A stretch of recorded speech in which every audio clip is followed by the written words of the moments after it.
الحمد لله رب العالمين، والصلاة والسلام على خاتم الأنبياء والمرسلين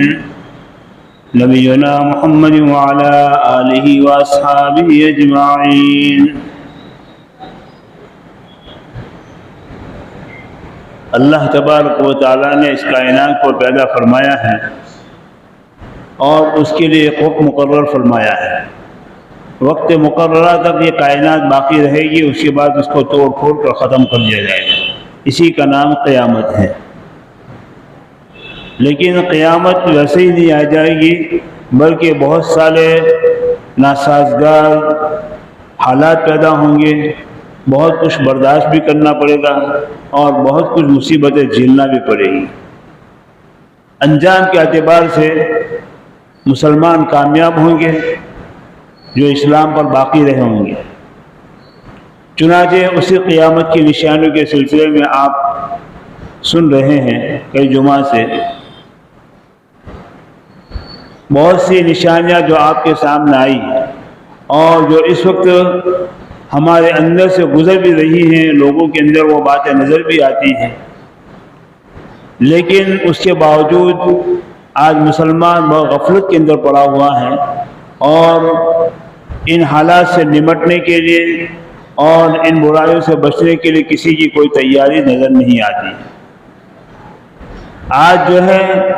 مغربی میڈیا یہ اعلان کر دے کہ فلاں جگہ پر زلزلہ آنے والا ہے، شہر کو خالی کر دو، فلاں جگہ پر سیلاب آنے والا ہے، آبادی کو خالی کر دو، تو لوگ اس کے اوپر کتنا یقین کر لیتے ہیں، حالانکہ ان کی بات ایک اندازہ ہوتی ہے، یقینی نہیں ہوتی۔ اور ہمارے سرکار دو عالم صلی اللہ علیہ وسلم کی بات پتھر کی لکیر تو مٹ سکتی ہے، لیکن نبی کریم صلی اللہ علیہ وسلم کی بات کبھی غلط نہیں ہو سکتی، اس لیے کہ آپ جو باتیں بتاتے تھے وہ آسمان علم تھا، اللہ کی طرف سے آپ کو بتائی جاتی تھی، لیکن اس کے باوجود اس کے اوپر اتنا یقین نہیں جتنا آج مغربی میڈیا کی باتوں اور پیشین گوئیوں کے اوپر لوگوں کو یقین ہے۔ اللہ تعالیٰ حفاظت فرمائے۔ ایسے ہی ایمان لٹ جائے گا، ایمان ختم ہو جائے گا، ہمیں پتہ بھی نہیں چلے گا۔ جب اوروں کی باتوں پر یقین کریں گے اور نبی کی باتوں پر اتنا یقین نہیں ہوگا، یہ تو کوئی مسلمان یہ نہیں کہتا کہ نہیں ہو سکتا، ہر ایک یقین کرتا ہے، مانتا بھی ہے، لیکن عمل اس کے خلاف ہوتا ہے۔ چنانچہ نبی کریم صلی اللہ علیہ وسلم نے جو قیامت کی بہت ساری نشانیاں بتائی ہیں، اس کے اندر ایک بات حضرت مہدی کا ظہور بھی ہے، دجال کا خروج بھی ہے اور حضرت عیسیٰ علیہ السلام کا نزول بھی ہے۔ لیکن امام مہدی کے ظاہر ہونے سے پہلے بھی بہت سی باتیں نبی کریم صلی اللہ علیہ وسلم نے بتائی ہیں۔ اسی میں سے ایک بات جو ہے پوری عالمی جنگ ہے، وشو یدھ جس کو کہا جاتا ہے اپنی زبان میں، پورے عالم میں ایک جنگ چھڑ جائے گی اور اس کی لپٹ کے اندر دنیا کا ہر فرد آ جائے گا۔ اب یہ جنگ کیسے، کب چھڑے گی اور کب ہوگی، اس کے بارے میں حدیث کے اندر یہ بھی باتیں ملتی ہیں۔ چنانچہ حضرت نعیم بن حماد رحمۃ اللہ علیہ جو امام بخاری رحمۃ اللہ علیہ کے استاد تھے، انہوں نے ایک کتاب لکھی کتاب الفتن، اس کے اندر یہ ساری قیامت کی باتوں کو بیان کیا گیا ہے، جتنے بھی آزمائشیں اور فتنے ہونے والے ان تمام کو بیان کیا گیا ہے۔ اور علامہ ابن کثیر رحمۃ اللہ علیہ جو بہت بڑے مفسر گزرے ہیں، جنہوں نے تفسیر کی کتابیں لکھی، تاریخ کی کتابیں بھی لکھی اور بہت ساری کتابیں لکھی ہیں، انہوں نے بھی ایک کتاب لکھی ہے النہایہ فی الملاحم فی الفتن والملاحم، یعنی اس کتاب کا نام ہے۔ اس کے اندر بھی یہی قیامت سے پہلے واقع ہونے والے تمام حالات کو بیان کیا گیا احادیث کی روشنی کے اندر۔ اور علماء نے بھی، علامہ مردندنی رحمۃ اللہ علیہ نے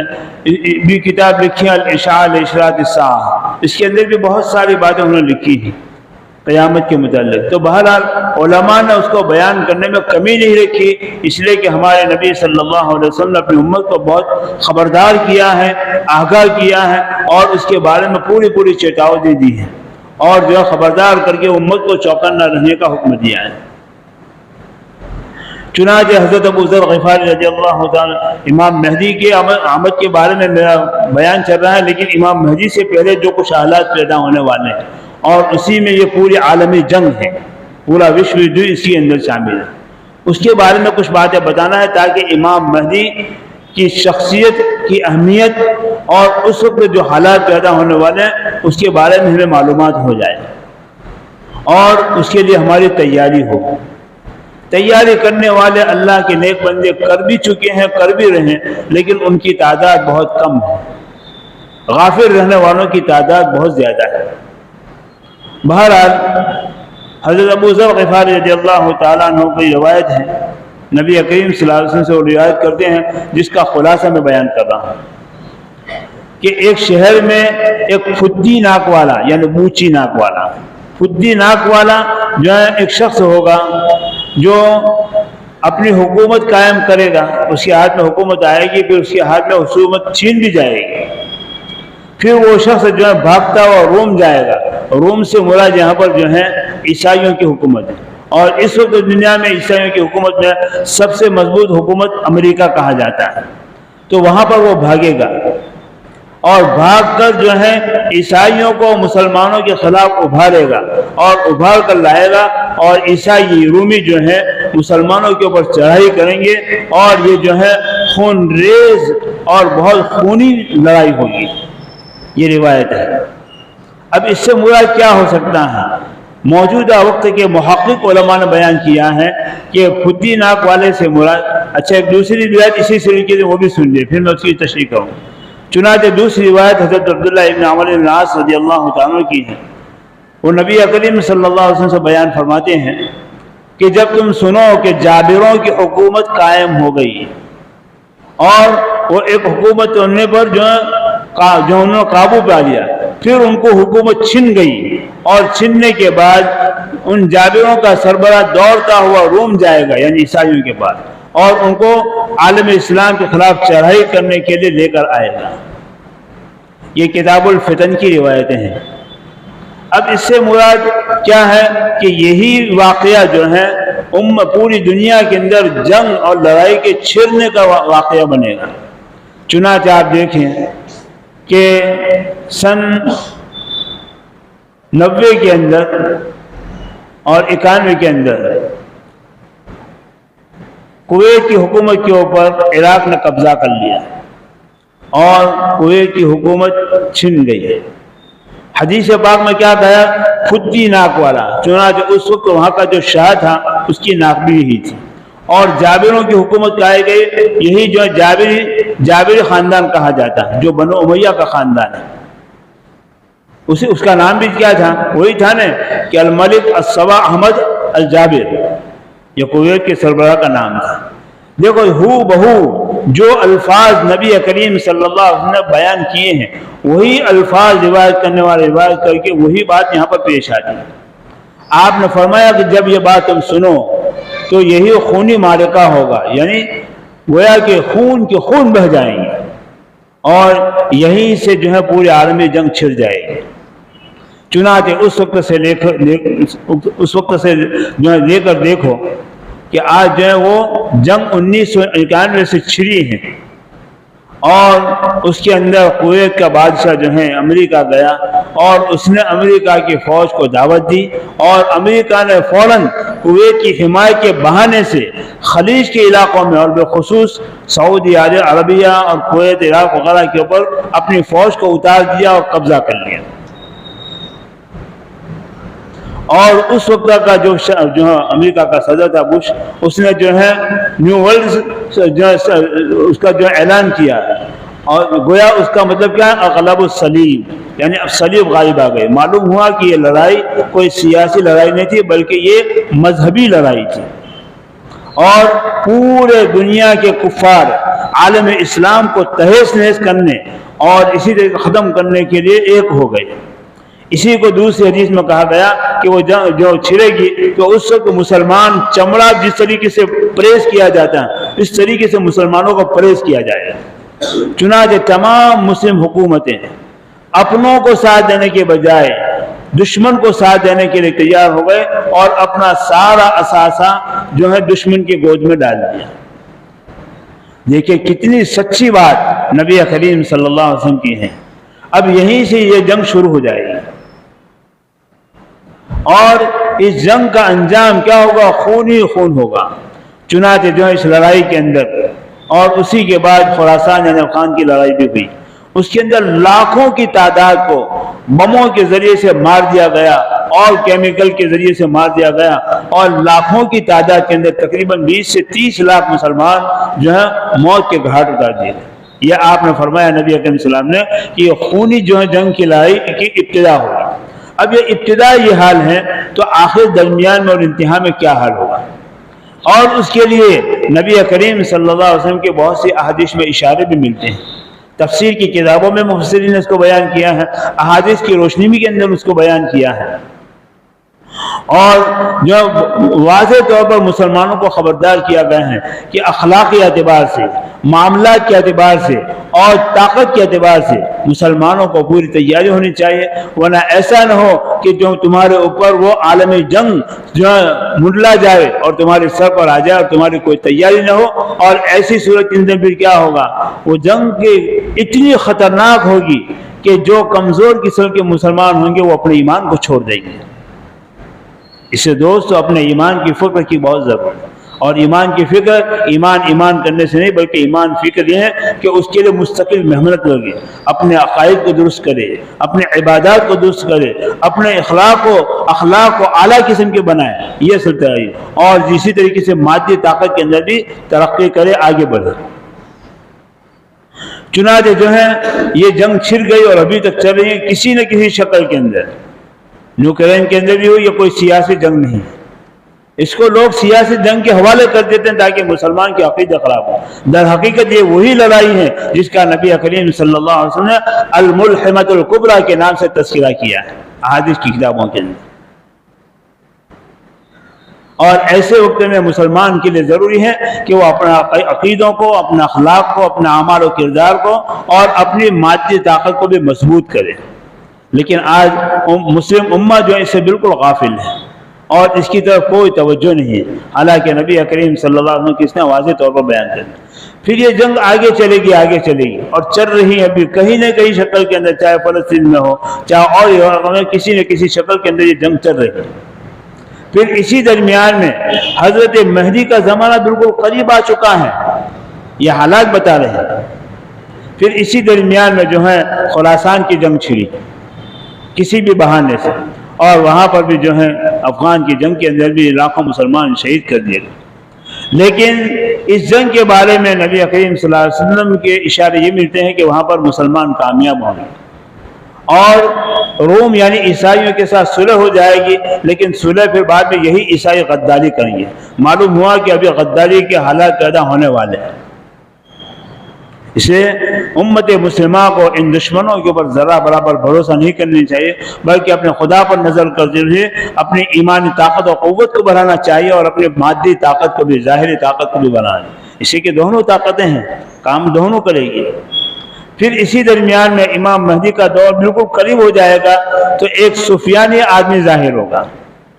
سفیانی آدمی کون ہے؟ حضرت علی رضی اللہ تعالیٰ عنہ سے ان کے ایک شاگرد نے پوچھا کہ حضرت سفیانی کون ہے، اس کا نام کیا ہے؟ حضرت علی رضی اللہ تعالیٰ عنہ فرمایا کہ یہ خالد بن یزید بن ابی سفیان کی اولاد میں سے ہوگا، یعنی ابو سفیان جو صحابی، ان کے لڑکے یزید وہ بھی صحابی، اور ان کے لڑکے یعنی ابو سفیان کے پوتے خالد وہ تابعی تھے۔ اس خالد کی اولاد کے اندر ایک شخص ہوگا جس کے چہرے پر دیکھو کتنی نشانیوں کے ساتھ حضور نے بتا دیا ہے تاکہ امت دھوکے میں نہ رہے۔ آپ نے فرمایا کہ اس کے چہرے پر چیچک کے داغ ہوں گے، اس کی آنکھ میں ایک سفید نقطہ ہوگا، اور وہ اپنے ساتھ آدموں کو لے کر نکلے گا، اور اس کا ہیڈ کوارٹر یابس ہوگا جو دمشق کا ایک علاقہ ہے جس پر آج کل اسرائیل نے قبضہ کر رکھا ہے۔ دیکھو ان یہود و نصارہ کے سامنے حدیثوں کی بھی پوری پوشن گیا موجود ہے، اور وہ نبی کریم صلی اللہ علیہ وسلم کی پیشین گوئیوں کے اوپر پورے یقین رکھتے ہیں، اور اسی یقین کی بنیاد پر وہ طاقت کی جو تیاری کرتے ہیں، ہتھیاروں کے ذریعے سے تیاری کرتے ہیں، لیکن مسلمان نہ اخلاقی تیاری میں ہے نہ طاقت کی تیاری میں۔ تو بہرحال اس سفیانی کی علامت بتایا، اس کے بارے میں لمبی چوڑی باتیں ہیں احادیث کے اندر بھی، میں اس کو مختصر کرتا ہوں۔ یہ شخص جو ہے ایک لشکر کو لے کر اٹھے گا، مشرق کے اوپر بھی حملہ کرے گا اور مغرب کے اوپر بھی حملہ کرے گا، اور بہت سارے علاقوں کو وہ فتح کر لے گا۔ ابتدا میں اس شخص کی حالت اچھی ہوگی، یعنی نیک صالح متقی پرہیزگار ہوگا، لیکن بعد میں جا کر اس کے حالات بگڑ جائیں گے۔ جب مسلمان اس کے اوپر پورا بھروسہ کر لیں گے تو اس کے بعد جو ہے اس کی حالت بگڑ جائے گی، لیکن پھر بھی مسلمان سنبھلیں گے نہیں۔ چنانچہ اس کے لشکر کے مقابلے میں جو بھی آئے گا وہ ہار کھا کر پیٹ کر جائے گا، کوئی بھی کامیاب نہیں ہوگا۔ لیکن خراسان کے اندر دیکھو، خراسان سے مراد حدیث میں جو خراسان کا لفظ آتا ہے یہ بہت سارے ایک سرحدی علاقہ بھی ہے، افغانستان بھی ہے، ایران کا کچھ اس کے اندر شامل، اس کو خراسان کہا جاتا ہے۔ تو خراسان میں بھی اپنا لشکر بھیجے گا، لیکن وہاں پر جو ہے وہ کامیاب نہیں ہوگا۔ اسی دوران میں حضرت امام مہدی رضی اللہ تعالیٰ کا ظہور ہو جائے گا، اور یہ سفیانی اپنی پوری طاقت کو حضرت امام مہدی کے گود میں ڈال لے گا، اس لیے کہ وہ سمجھے گا کہ جو یہاں پر کامیابی نہیں ہوگی، لیکن پھر بھی جو ہے اس کی حالت بگڑنے کی وجہ سے وہ امام مہدی کے مقابلے کے اندر بھی اپنا لشکر بھیجے گا۔ یہ سفیانی کے مختصر تعارف اور اس کے ظہور کی علامتیں میں نے بیان کی۔ اس کے بارے میں لمبی چوڑی باتیں علماء نے جو حدیث کی روشنی میں لکھی ہیں، اور کئی کتابیں اس کے اوپر لکھی گئی ہیں، میں اس کو درمیان میں سے حذف کرتا ہوں، اس سے کہ ساری باتیں جو ہیں سامنے لانے کی ضرورت بھی نہیں ہے، وہ ہمارے سربراہ جو ہوں گے ان کے سامنے سب باتیں ہوئی ہیں اس وقت مسلمان۔ اب اس کے بعد جو ہے حالات بہت خراب ہوں گے، پوری دنیا کے اندر بدامنی پھیل جائے گی، اور یہ جو پوری عالمی جنگ ہوگی، اس عالمی جنگ کا خاتمہ بہرحال مسلمانوں کی فتح پر ہوگا، لیکن اس وقت مسلمانوں کے اندر افراتفری کا عالم ہوگا، ہر طرف افراتفری کا عالم ہوگا، ایک پلیٹ فارم پر مسلمان نہیں ہوں گے، بلکہ ان کے اندر آپس میں اختلاف اور اسی طریقے سے بہت بگاڑ ہوگا، یہاں تک کہ مسلم سربراہوں کا حال یہ ہوگا کہ وہ اپنوں کو ساتھ دینے کے بجائے دشمنوں کو ساتھ دے رہے ہوں گے، اور عربوں کی تو حالت ہی بگڑ جائے گی، اور آج بگڑ بھی رہی ہے۔ آج دیکھو جو ہے ان کے پاس طاقت ہے، اور ایسی طاقت ہے کہ پوری دنیا کو جھکا سکتے ہیں، ایک پیٹرول کی جو ہے طاقت ایسی ہے پوری دنیا کو جھکا سکتے ہیں، لیکن وہ دنیا کے سامنے جھکے ہوئے ہیں، دنیا کو نہیں جھکا رہے۔ کیوں؟ اس لیے کہ ایمان کی، عقیدے کی کمزوری، اور اسی طریقے سے طاقت کی تیاری کی کمزوری ہے، اس کمزوری کی وجہ سے بس وہ اپنی کرسی کو بچانے کے لیے دشمن کا ساتھ دے رہے ہیں۔ خیر بہرحال افراتفری کا عالم ہوگا، اور چاروں طرف حالات بگڑے ہوں گے، اور ایسے وقت میں جبکہ پوری دنیا کے اندر حالات بگاڑ پر ہوں گے، افراتفری کا عالم ہوگا، اور اسی طریقے سے کوئی کسی کو لیڈر ماننے کے لیے تیار نہیں ہوگا، اور امت مسلمہ بغیر لیڈر اور بغیر رہنما اور رہبر کی ہوگی، کوئی مستقل رہبر نہیں ہوگا۔ ایسے بگڑے ہوئے حالات کے اندر امام مہدی کا ظہور ہوگا۔ امام مہدی کے ظہور کے متعلق ہمارے علماء جو ہے بہت گہرائی کے ساتھ ڈیپ میں جو ہے نوٹس لیتے ہیں، اور ہمارے بڑے بڑے اکابر جو تھے اس کے بارے میں پوری تیاری کرتے تھے۔ چنانچہ حکیم الاسلام حضرت قاری محمد طیب صاحب رحمۃ اللہ علیہ نے کی خطبات کی کتاب ہے، ان کی تقاریر کی، خطبات حکیم الاسلام، اس کے کسی خطبے کے اندر حضرت نے ایک بات بیان کی ہے، ہمارے اسلاف جو ہیں امام مہدی کے سے ملاقات، ان کے بیعت کرنے کے بارے میں کتنے چوکنے تھے، اس کو بیان کر رہے ہیں۔ دارالعلوم دیوبند کے سب سے پہلے محتمم حضرت مولانا رفیع الدین صاحب دیوبندی نقشبندی رحمۃ اللہ علیہ تھے، بڑے اونچے پائے کے علم بھی تھا، ظاہری علم بھی تھا، باطنی علم بھی تھا، تقویٰ بھی بہت اونچا تھا، اور بڑے صاحب کشف و کرامات تھے۔ سب سے پہلے محتمم مولانا رفیع الدین صاحب رحمۃ اللہ علیہ، ان کی عجیب عجیب واقعات ہمارے اساتذہ بیان کرتے تھے۔